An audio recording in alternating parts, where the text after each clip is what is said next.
ఇల్లాలకు చెప్తాను, అమ్మా వేకునే మీరిద్దరు కలిసి ప్రార్థన చేసుకోండి, పక్క మీదకి వెళ్ళే ముందు ఇద్దరు కలిసి ప్రార్థన చేసుకోండి అనేట చెప్పి చాలా విషయాలు చెప్పి ఆఖరిగా ఈ అమ్మాయితో చెప్తా, అమ్మాయి నువ్వు వ్యక్తిగతంగా చేసుకునే ప్రతి ప్రార్థనలో రోజుకు నువ్వు 7 సార్లు చేస్తావో 13 సార్లు చేసుకుంటావో ప్రార్థన నాకు అనవసరం.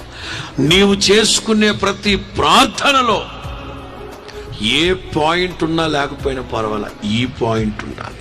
ఏ పాయింట్? ప్రభువా కుటుంబాన్ని కట్టుకునే జ్ఞానాన్ని నాకు తెచ్చు, కుటుంబాన్ని కట్టుకునే జ్ఞానాన్ని నాకు, భర్తతో ఎలా ఉండాలి, పిల్లలతో ఎలా ఉండాలి, ఆడపడుచుతో ఎలా ఉండాలి, తోటికోడలతో ఎలా, అత్తతో ఎలా ఉండాలి, ఇరుగు పొరుగు వాళ్ళతో. చాలా మందికి అది లేకే. నా మాట వినండి, రేపటి నుంచి ప్రారంభించండి. ఆడవాళ్ళందరూ, ఇళ్ళందరూ ఇదే ప్రార్థన చేసుకోండి. మీరు ఎంతగా ప్రభువుని అడుగుతారో. వాక్యం ఏమనుంది? మీలో ఎవరికైనా జ్ఞానం కొదువై ఉంటే, ఎవరికమ్మా అది? ఎగ్జామ్ రాసే పిల్లలకి ఇది కాదే. యాకోబు ఎగ్జామ్ రాసే పిల్లలకు రాశాడు పత్రిక, సంఘానికి. అంచేత వయస్సు తేడా లేదు, వయస్సు భేదాభిప్రాయాలు ఏం లేవు. మీలో ఎవరికైనా జ్ఞానం కొద్దిగా ఉందా? ఆయన అడగండి.